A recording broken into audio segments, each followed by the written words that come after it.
Evangelho de João, capítulo 8.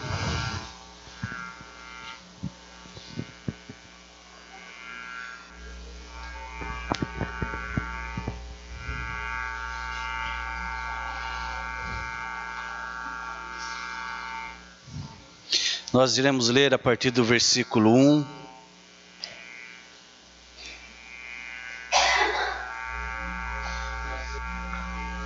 E nos diz a palavra: Jesus, no entanto, foi para o Monte das Oliveiras. De madrugada voltou novamente para o templo, e todo o povo se reuniu à volta dele. E Jesus, assentado, os ensinava. Então os escribas e os fariseus trouxeram à presença dele uma mulher surpreendida em adultério, e fazendo-a ficar em pé no meio de todos, disseram a Jesus: Mestre, esta mulher foi surpreendida em flagrante adultério. Na lei de Moisés nos ordenou que tais mulheres sejam apedrejadas. E o Senhor, o que tem a dizer? Eles diziam isso tentando-o para terem de que o acusar, mas Jesus, inclinando-se, escrevia na terra com o dedo. Como eles insistiam na pergunta, Jesus se levantou e lhes disse: Quem de vocês estiver sem pecado, seja o primeiro a atirar uma pedra nela. E inclinando novamente, continuou a escrever no chão. Mas eles, ouvindo essa resposta, foram saindo um por um, a começar pelos mais velhos até os últimos, ficando só Jesus e a mulher em pé diante dele.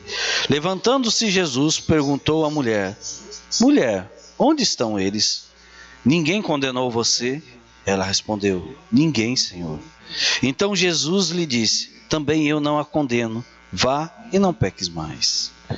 Senhor, nós queremos, nesse momento, ó Deus, clamar a Tua graça e o Teu amor. Tua palavra foi lida.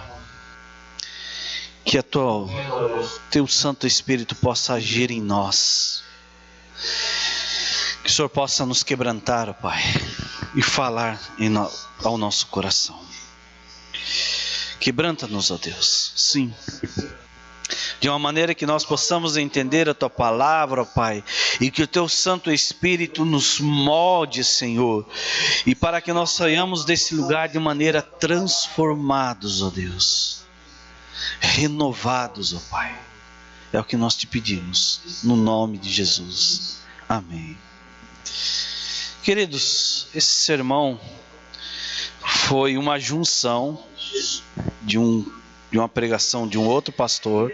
Então, se você ouvi-lo e de repente você ouvir essa pregação e identificar com algum assunto já, e ouvir em outro momento, mas eu já ouvi sobre esse assunto, tá? Originalmente ele não é meu. E juntamente com ele, eu peguei a ideia central de um livro chamado Como Acertar Depois que Já Errou. Como Acertar Depois que Você Já Errou. Que é de um livro da editora Betânia, já há algum tempo, já publicado aqui no Brasil. Então foi a união dessas duas ideias é que nasce esse título, que nasce esse texto aqui. Meus queridos, nós sabemos como que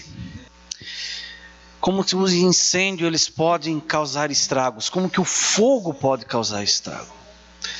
Nós sabemos a polêmica que tem acontecido no Brasil com a questão do incêndio da Amazônia, mas não é só a Amazônia. Estados Unidos, cerca aí do estado aí de Los Angeles e Califórnia, tem sofrido, principalmente a Califórnia, muito com a questão do incêndio.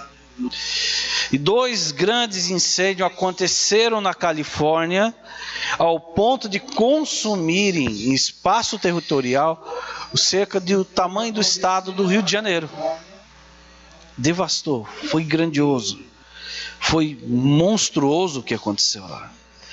Quando se fala a respeito disso, nós podemos falar o efeito do fogo sobre a mata seca. E por que isso aconteceu lá? E eles vão falar a respeito de 3 circunstâncias. O clima na Califórnia é extremamente seco e extremamente quente. Por causa de ser extremamente seco, se propaga com facilidade a questão do fogo. Segunda coisa, a imprudência das pessoas. questão, por exemplo, a irresponsabilidade com a questão de queimada, a questão de bitucas de cigarro e esse tipo de coisas. E a outra coisa são a maneira errada, muitas das vezes, de combater o fogo. Então, acaba se incendiando. Por que eu estou contando isso? Porque às vezes nós não temos ideia a respeito do pecado, como que o pecado age na vida das pessoas. E o pecado, ele faz a mesma coisa. Ele é devastador. Ele destrói tudo por onde ele passa. Tiago, quando vai falar na sua carta a respeito do efeito devastador da língua, Tiago vai usar essa expressão do fogo. Tiago, capítulo 3, ele vai dizer o seguinte: assim também a língua, pequeno órgão, se gaba de grandes coisas. Vejam como uma fagulha incendeia uma grande floresta. Ora, a língua é fogo e é um mundo de maldade. A língua está situada entre os membros do nosso corpo e contamina o corpo inteiro. Não só põe em chamas toda a carreira da existência humana, como também ela mesma é posta em chamas pelo inferno. Tiago identifica a língua, a nossa língua, como que fogo devastador dentro de uma floresta. E como que ela contamina e como que ela nos destrói e destrói os relacionamentos. E vai destruindo tudo por onde passa. O texto que nós lemos, estamos falando a respeito dele, ele vai abordar a questão do adultério. É essa a questão do contexto. E, logicamente, vai falar das consequências dele. E só um lar que sofreu o duro golpe do adultério sabe a dor que é e as suas consequências.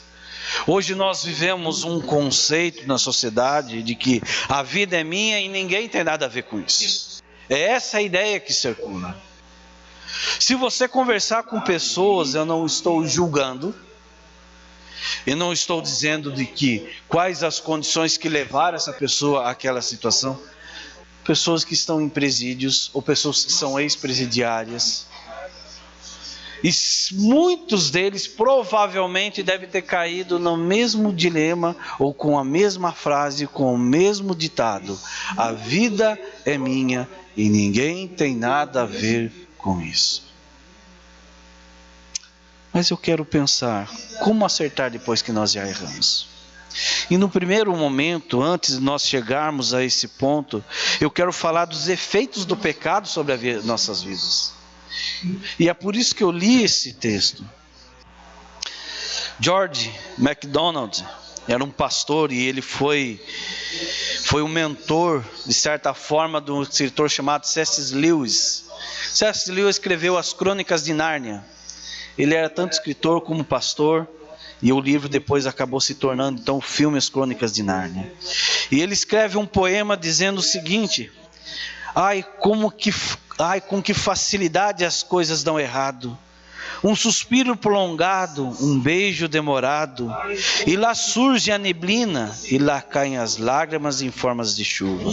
A vida nunca mais deixará de ser turva. Como é difícil fazer as coisas com perfeição. É difícil de vigiar e guardar na noite de verão. Pois o suspiro certamente voltará e o beijo insinuará o eterno. A noite de verão é um dia de inverno. O pecado realmente é devastador. O pecado, ele é sedutor. O pecado sempre está à espreita. O pecado, ele sempre está tentando nos enredar. Está dizendo: se te faz feliz, faça. Está tudo bem, sem problema. O preço do pecado é muito alto. Essa mulher, no contexto que nós estamos trabalhando, ela provavelmente é a festa então que está tendo em Jerusalém. Eles foram para lá. E olha como que a situação convida a certas coisas e como que a mente, e o pecado é sedutor, como a mente vai longe quando o pecado está seduzindo. Uma das coisas é bastante gente, festa, estou longe de casa, estando longe de casa não conheço ninguém aqui. Vou aproveitar a oportunidade. Mas eu quero pensar no primeiro ponto, a questão da condição do pecador. E o pastor Hernandes vai falar que ela aproveita a ocasião da festa dos tabernáculos para pecar. Provavelmente essa mulher era casada. Possivelmente também ela foi pega em um ato do adultério. Quarta coisa, ela foi levada publicamente, por ter sido levada publicamente para a questão com Jesus, diante de Jesus, ela foi humilhada e exposta. Então, quinta coisa, conforme a lei dizia, ela cometeu um pecado para a morte. Pastor, o senhor está falando só da mulher? Sim, eu vou chegar lá na questão do homem. Mas quando a história vai falar a respeito disso, exatamente esse é o ponto. O pecado, ele é sedutor, mas ele não nos fala das suas consequências. Ele não nos fala das suas consequências. Ele também não nos diz a respeito de como que isso vai atingir a minha vida, como vai atingir a vida do outro e como vai atingir a vida dos terceiros. Pessoas que nem sequer têm a ver com a história. Em primeira instância, todo pecado é contra Deus. Sim, todo pecado é contra Deus. Segundo, o pecado é contra o outro, porque quando nós pecamos, nós erramos contra o outro. Parece que essa ideia de pecado é uma ideia meio que tacanha e religiosa, não é? E parece que isso fica uma linguagem meio que, mas tá, pastor, pecado, nós somos pecadores, e aí? Cuidado, pecado é sedutor. O pecado é sedutor. E ele vai usar as mais diversas máscaras para nos enredar. Para pecar, mentimos, inventamos, argumentamos, acobertamos, pintamos o 7. O pecado escraviza, humilha, ele nos fere, ele cobra um preço muito alto, e o preço do pecado se chama a morte, porque o que ele vai nos trazer como contribuição, como retribuição, vai ser morte. Não espere a casa cair para você tomar uma postura. A condição do pecador é nós estarmos longe de Deus. E o pecado, ele é sedutor. Não espere que o pecado seja ruim. Segunda coisa, a crueldade dos pecadores. E aqui entra a questão como que o pecado, ele cega o ser humano. A jogada do capítulo 8, os escribas e fariseus não estão preocupados com o zelo com a lei de Deus. Não é essa a preocupação deles. O texto é muito claro em dizer que a preocupação deles era pegar Jesus. Correto? Ela foi pega em uma situação? Sim. Cadê o homem? Porque a lei era muito clara em condenar os dois. Tanto o homem quanto a mulher. Os dois deveriam ser apedrejados. Mas cadê o homem? Não levaram ele por quê? Teria fugido do flagrante? Conseguiu? Pagou suborno? Perceba como que existe tanto pecado por parte da mulher que está cometendo adultério. Existe pecado porque existe o homem que não aparece na situação. Existe também pecado dos religiosos. E a tentativa da armadilha com Jesus é colocar Jesus numa situação tal que ele não possa sair. Porque se Jesus tenta colocar panos quentes de uma maneira, olha, não é bem assim a situação, Jesus complicou. Porque ele vai distorcer a lei de Moisés. Se ele manda condenar a mulher, ele não está cumprindo totalmente a lei. E cadê o mestre de compaixão? Cadê a reputação do mestre compassivo e misericordioso, anulada e não cumprindo a lei na sua totalidade? E os líderes religiosos não estão preocupados com o perdão da mulher e a restauração da mulher. Perceba, e a finalidade da lei não é punição. É mostrar que o nosso coração, o meu e o seu, ele é pecador.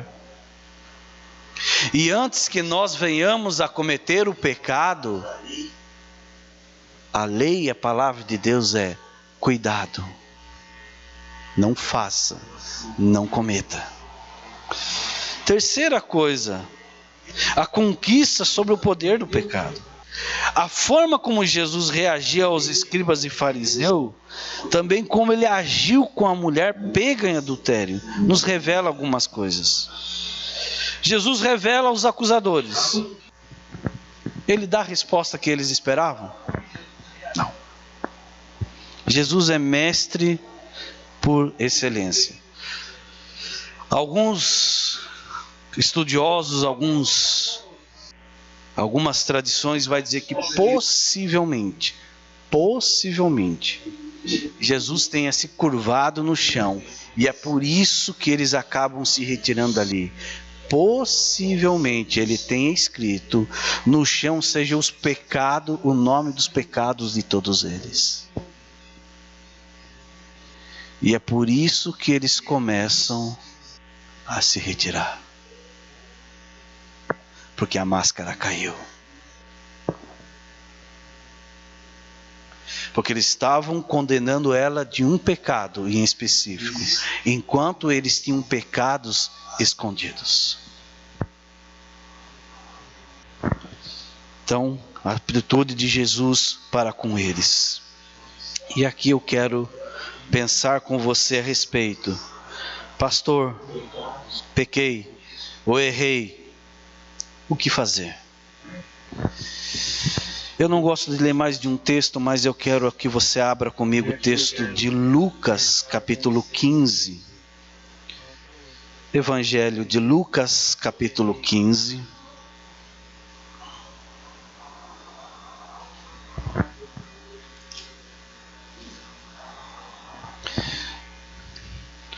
Vamos ler a partir do versículo 11.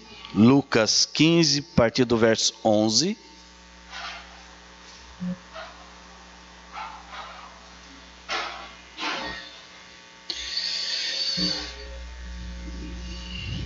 E aí eu vou pontuar especificamente alguns versículos desse texto, complementando a ideia de João 8. Lucas 15, verso 11 nos diz: Jesus continuou: certo homem tinha 2 filhos, mas moço deles disse ao pai: Pai, quero que o Senhor me dê a parte dos bens que me cabe. E o pai repartiu os bens entre eles.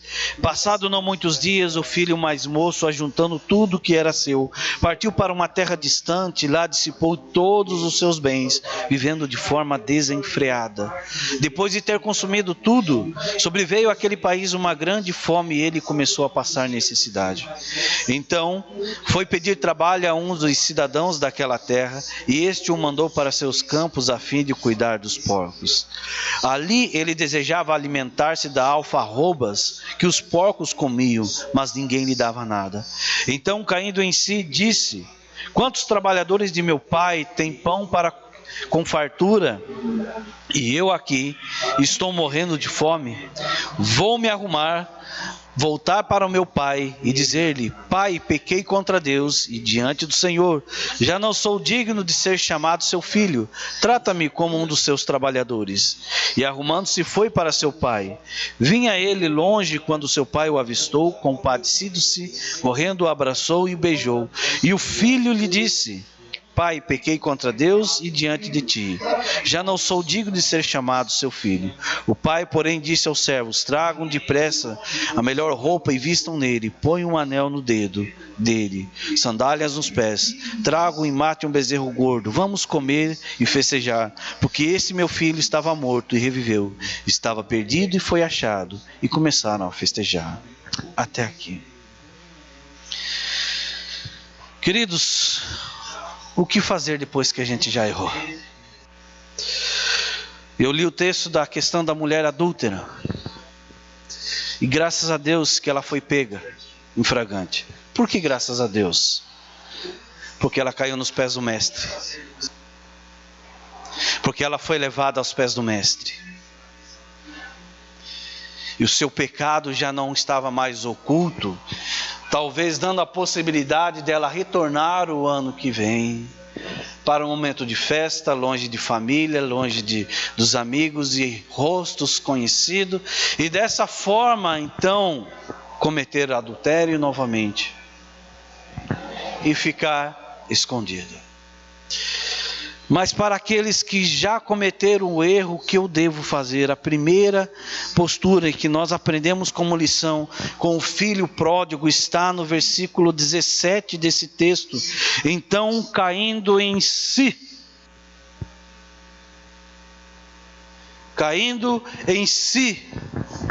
reconheça o pecado, reconheça o erro.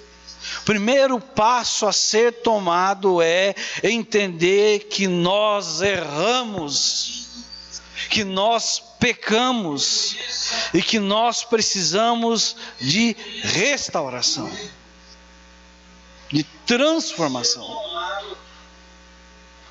Essa é a primeira postura que nós devemos adotar. Às vezes a dificuldade está aonde? A maior dificuldade de reconhecer o erro talvez esteja na questão do orgulho e da teimosia ou do medo em assumir o erro. A vergonha. E isso é o principal motivo porque algumas pessoas, pouco aos poucos, começam a se afastar de Deus. A minha vida de oração começa a se esfriar, porque é vergonha de saber que eu tenho que orar e Deus sabe de todas as coisas. E no momento que eu vou orar, parece que dentro de mim uma vozinha fala: você está pecando. Até quando você vai continuar pecando? Até quando você vai continuar entrando na internet até altas horas? Até quando você vai ficar com esse flerte?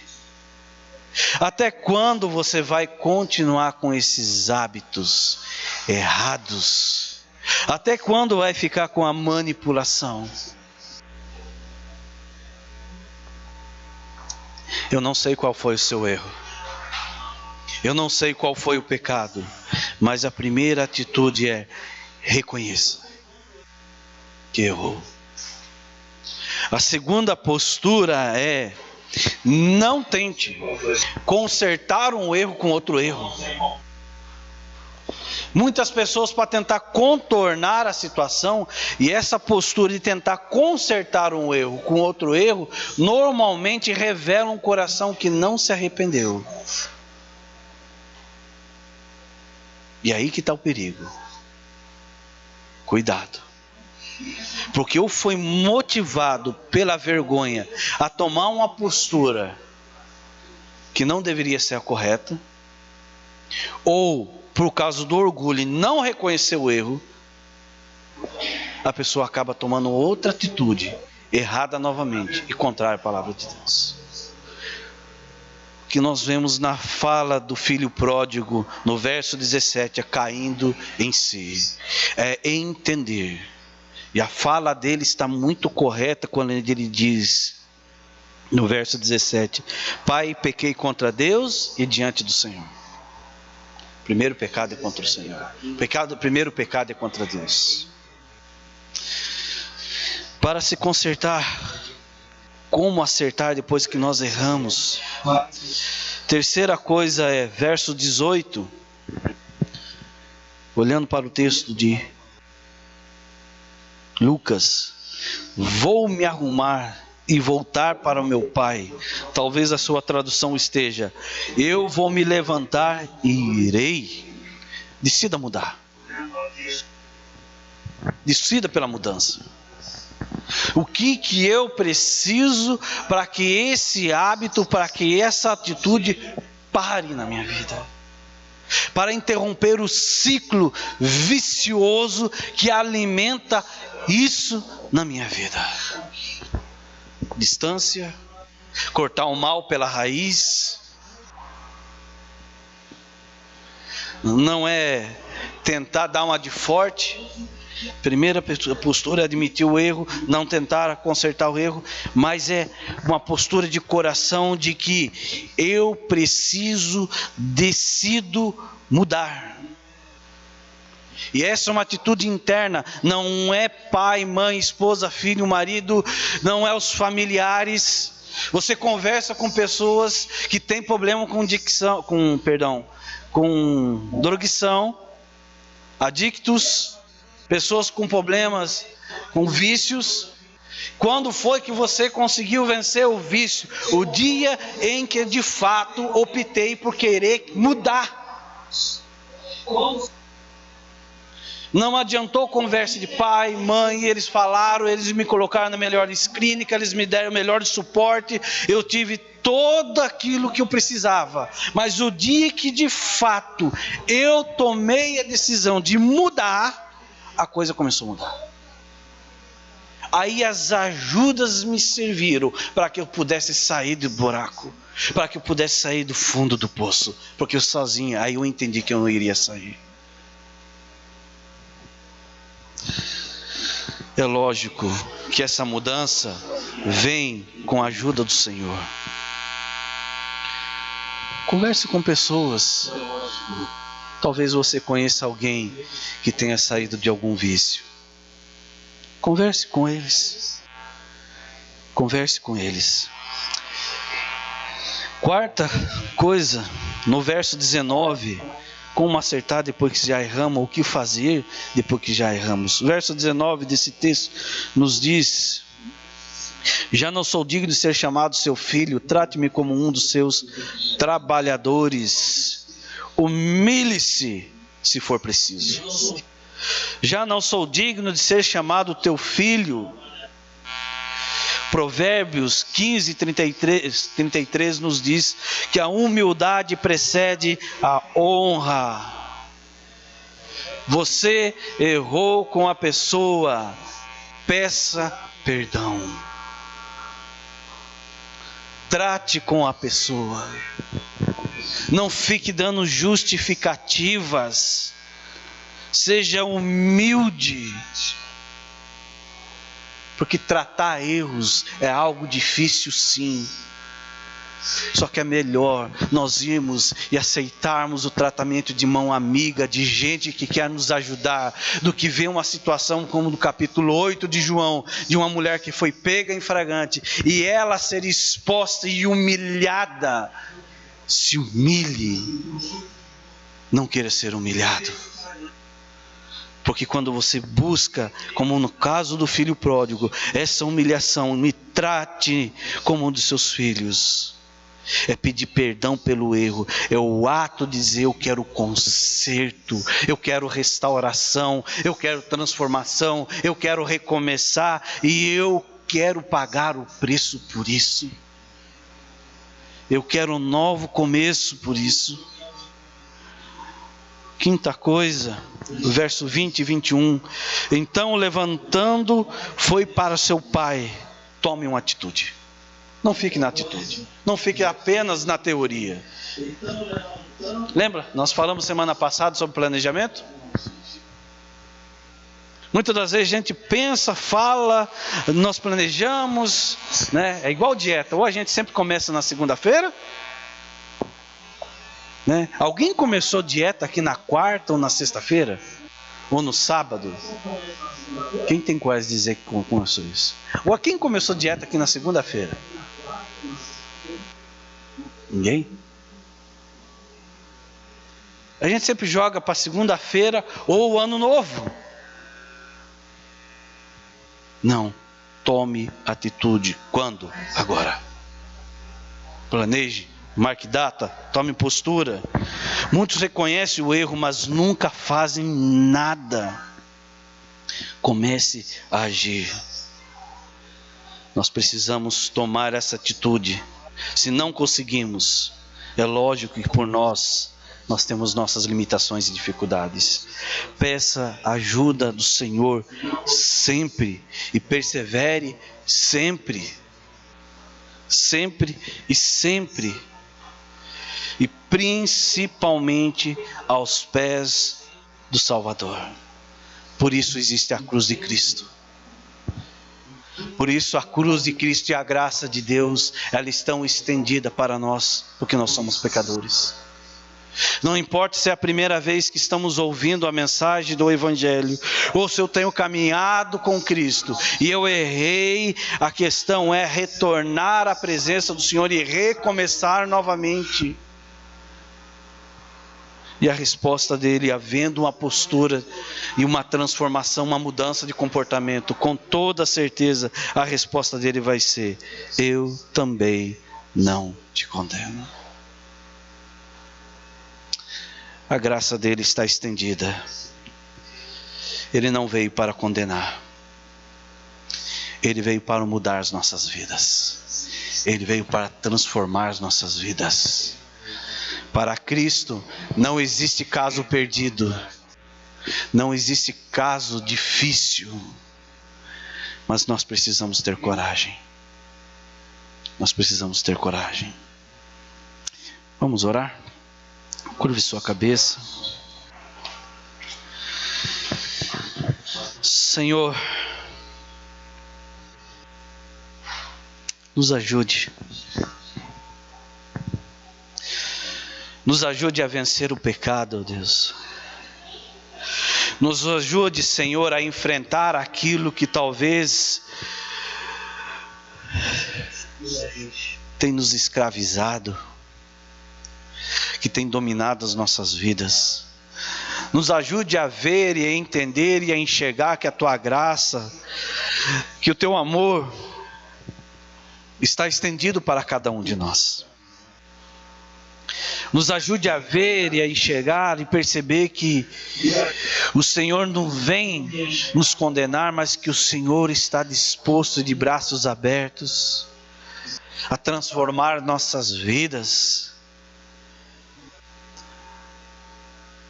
Nos ajuda, Senhor, a reconhecermos os nossos pecados, a termos novas posturas diante de Ti, Senhor, a confessarmos e adotarmos posturas diferentes em relação ao pecado e a nos humilharmos diante de Ti, Senhor.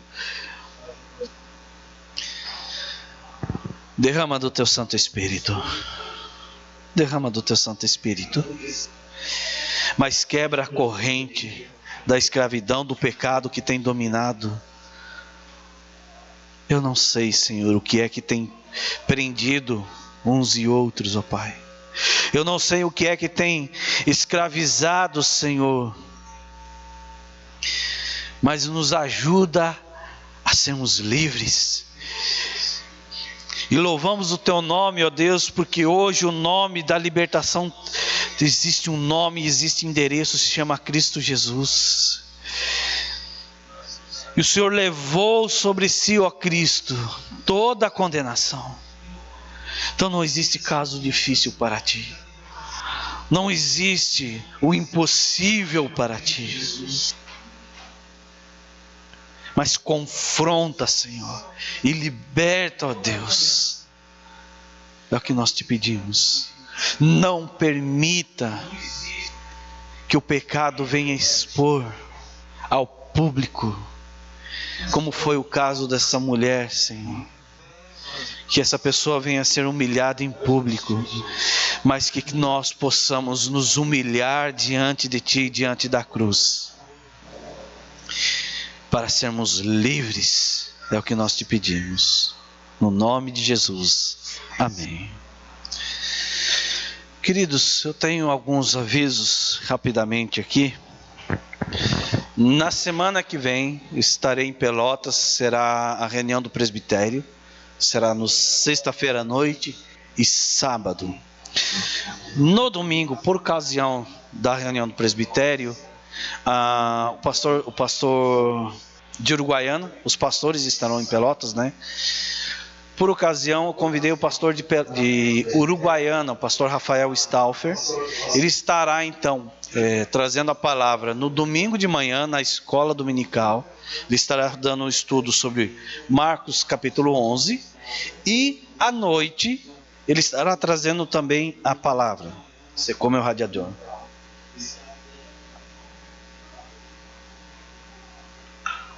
Então, no final de semana que vem, o pastor de Uruguaiana, o pastor Rafael, estará conosco. E, juntamente com isso, eu tenho um recado para avisar para a semana que vem, a questão do almoço. Como que nós estamos querendo fazer esse almoço? Se você tem interesse em participar do almoço, nós vamos fazer se der ibope. Tá? Se houver poucas pessoas, nós não iremos fazer. Para isso, eu preciso que você passe o nome. A gente quer fazer um junta-panela. Quem participou do Ano Novo sabe desse junta-panela. A ideia é de passar o nome. Nós temos apenas 40 cadeiras para isso. São 10 mesas e 40 cadeiras. A ideia é de que a igreja dá o arroz e dá o refrigerante. E cada um traz um prato, ou uma sobremesa, ou então um prato salgado. Aí é feito a divisão, para não ficar só muito salgado ou muito doce. Pastor, até quando passar esse nome? O quanto antes. Será no domingo que vem, após a escola dominical. Então quero convidar aqueles que têm interesse em participar. Quero incentivar você que participe disso. Nós estamos saindo dessa pandemia e para nós termos mais esse momento de comunhão que nós perdemos nesses 2 últimos anos aí, tá bom? Então, passe o nome, qualquer coisa, passe o WhatsApp, nós estaremos organizando isso essa semana, no máximo até quarta-feira, tá? Passe isso quanto antes. Os que estão nos acompanhando pela internet, lembrando sempre, terça-feira, reunião de oração às 7h30, quarta-feira, discipulado, quinta-feira, momento com a palavra. Que Deus abençoe a vida de cada um e uma boa semana.